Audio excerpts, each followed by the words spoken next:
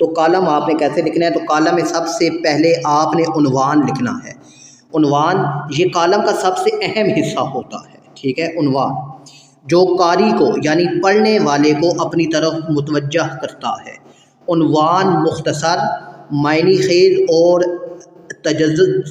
تجسس پیدا کرنے والا ہونا چاہیے، ٹھیک ہے۔ سب سے پہلا کام آپ نے عنوان لکھنا ہے۔ اس کے بعد دوسرا جو پوائنٹ ہے وہ آپ نے آغاز کرنا ہے، ٹھیک ہے۔ کالم کا پہلا جملہ یا پیراگراف ہک کا کام کرتا ہے۔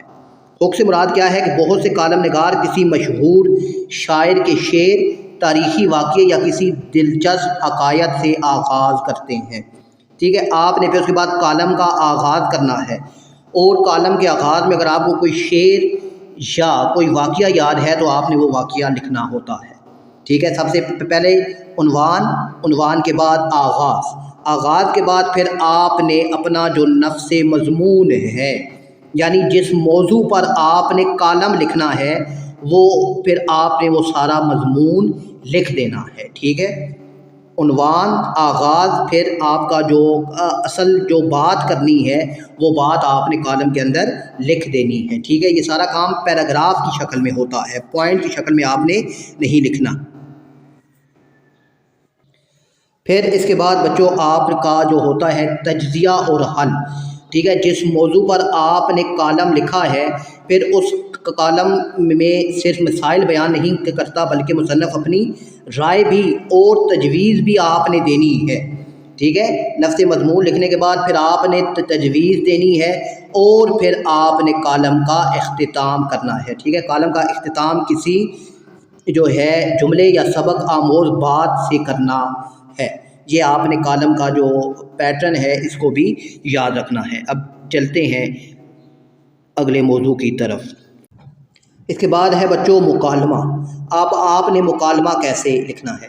اچھا، یہ جتنی بھی چیزیں میں آپ کو بتا رہا ہوں، کالم ہو گیا، ای میل ہو گیا، مکالمہ یا آپ بیتی، اس میں آپ نے زبان جو ہے وہ بالکل سادہ اردو استعمال کرنی ہے، مشکل الفاظ کا انتخاب آپ نے بالکل نہیں کرنا، ٹھیک ہے۔ تو مکالمے میں بچوں سب سے پہلے آپ نے منظر کشی کرنی ہوتی ہے، ٹھیک ہے۔ مکالمہ شروع کرنے سے پہلے بریکٹ میں مختصر لکھیں کہ گفتگو کہاں ہو رہی ہے، ٹھیک ہے۔ جو مکالمہ ہو رہا ہے، مکالمہ ہوتا گیا ہے دو یا دو سے زیادہ افراد کے درمیان جو بات چیت ہوتی ہے، جو سوال جواب ہوتے ہیں، جو بحث و مباحثہ ہوتا ہے، ٹھیک ہے۔ تو آپ کا کالم اب جو مکالمہ ہے وہ اب کہاں شروع ہو رہا ہے تو اس کو آپ نے بریکٹ میں یہ بتانا ہے، ٹھیک ہے۔ دو دوست سڑک کنارے کھڑے امتحان کے بارے میں بات کر رہے ہیں، تو اس طرح کا جو ہے منظر کشی آپ نے پہلے کرنی ہوتی ہے۔ پھر آپ نے کرداروں کا نام لکھنا ہوتا ہے، ٹھیک ہے۔ اب کردار ہے جی اسلم، تو اسلم لکھ کر آگے آپ نے یہ جو ہے یہ علامت یہ دو ڈاٹ آپ نے لگانے ہوتے ہیں، ٹھیک ہے۔ پھر دوسرا دوست آئے گا، وقار آ گیا یا عدنان آ گیا، تو پھر آپ نے اس کے آگے بھی دو ڈاٹ لگانے ہوتے ہیں، ٹھیک ہے۔ سب سے پہلے آپ کی منظر کشی ہو گئی ہے۔ پھر اس کے بعد کرداروں کا نام، پھر آغاز، ٹھیک ہے۔ آغاز، گفتگو کا آغاز ہمیشہ روایتی سلام دعا السلام علیکم سے کرنا ہے۔ پھر نفس مضمون یعنی اصل موضوع پر پھر بحث جس میں سوال جواب اور دلیل شامل ہو۔ پھر آپ نے جو ہے اصل موضوع پر جو بحث ہے اس کو کام کرنا ہے۔ پھر اس کے بعد آپ کا اختتام ہو جائے گا، گفتگو کو کسی منطقی نتیجے یا خدا حافظ پر ختم کریں، ٹھیک ہے۔ یعنی منطقی یعنی عقلی دلیل کے مطابق گفتگو ختم ہو، یا پھر آپ نے نیچے خدا حافظ کر کے اپنی گفتگو کو ختم کرنا ہے، ٹھیک ہے۔ مکالمہ آپ نے اس انداز میں لکھنا ہے۔ ایک نمونہ ہے بچوں کہ دو دوستوں کے درمیان مہنگائی پر گفتگو، تو علی السلام علیکم۔ اچھا، آپ نے ایک اور چیز کا دھیان رکھنا ہوتا ہے کہ مکالمے میں رموز و اوقاف، ٹھیک ہے، یعنی ایکسکلیمیٹری سائن اور کوسچن مارکس اور کوما اور یہ اختتامی جو ہوتا ہے لائن، ان چیزوں کا لازمی خیال رکھنا ہوتا ہے، ٹھیک ہے۔ علی السلام علیکم، کیا حال ہے؟ بڑے پریشان نظر آ رہے ہو۔ اسلم، وعلیکم السلام علی، یار پریشان کیوں نہ ہوں، آج کل کچن کا بجٹ سنبھالنا ناممکن ہو گیا ہے۔ علی بات تو تمہاری درست ہے، آٹے اور چینی کی قیمتیں تو آسمان سے باتیں کر رہی ہیں۔ اسلم عام آدمی تو پس کر رہ گیا ہے، سمجھ نہیں آتا کہ بجلی کا بل بھریں یا بچوں کی فیس۔ علی اللہ کرم کرے گا، ہمیں اپنی ضروریات کو محدود کرنا ہوگا اور فضول خرچی سے بچنا ہوگا۔ اسلم بالکل صحیح کہا، چلو اللہ بہتر کرے گا، اب میں چلتا ہوں، اللہ حافظ۔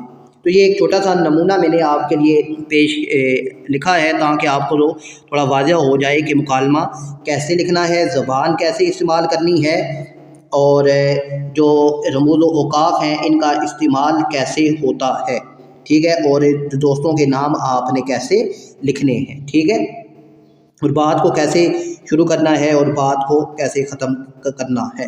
اب چلتے ہیں اگلی چیز کی طرف۔ اس کے بعد ہے بچوں آپ بیتی۔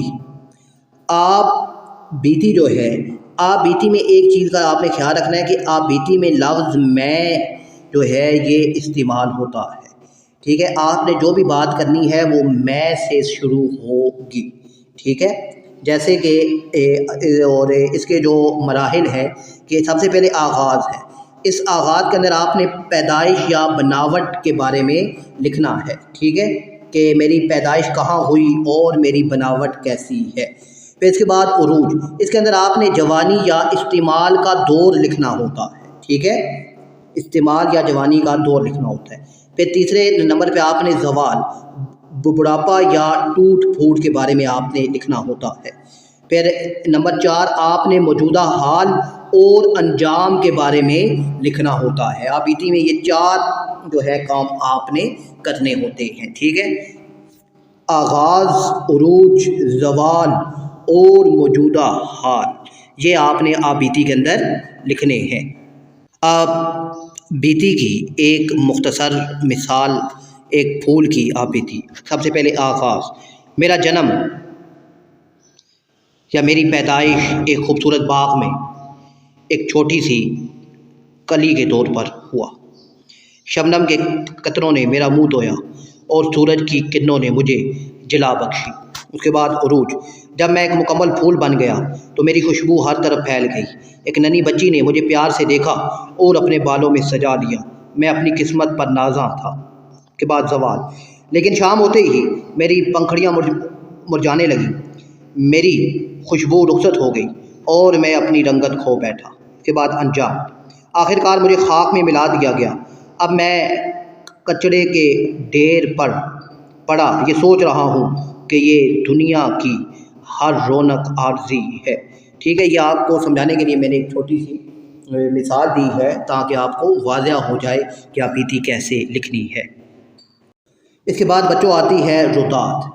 روداد ہوتی ہے بچوں آنکھوں دیکھا حال، جو کچھ آپ نے اپنی آنکھوں سے دیکھا ہے وہ آپ نے لکھنا ہے، اور لکھنا بھی ترتیب سے ہے، ٹھیک ہے، اور روداد میں بھی سب سے پہلے عنوان آپ نے اوپر لکھنا ہے کہ کس موضوع پر روداد لکھی جا رہی ہے۔ پھر اس کے بعد آپ نے لکھنا ہوتا ہے تعارف، ٹھیک ہے، کہ تقریب کا پس منظر، یعنی آپ اگر یوم آزادی کی تقریب کی روداد لکھ رہے ہیں تو آپ اس کا پس منظر، تاریخ، وقت اور مقام کا ذکر کریں گے، ٹھیک ہے، کسی حادثے کی ہے تو آپ بتائیں گے کہ صبح کا وقت تھا اور میں گھر سے اسکول کے لیے نکلا وغیرہ، تو یہ جو تعارف ہے، انٹروڈکشن ہے، یہ شروع کا پس منظر، یہ آپ نے وقت بتانا ہوتا ہے، ٹھیک ہے۔ اس کے بعد آپ کی ہوتی ہے کارروائی، ٹھیک ہے، یعنی کہ تقریب کا آغاز کیسے ہوا، اگر تقریب ہے تو تلاوت، نعت میں مہمان خصوصی کون تھے اور پروگرام کے اہم مراحل کیا تھے، اور اگر حادثے کی ہے تو پھر آپ بتائیں گے کہ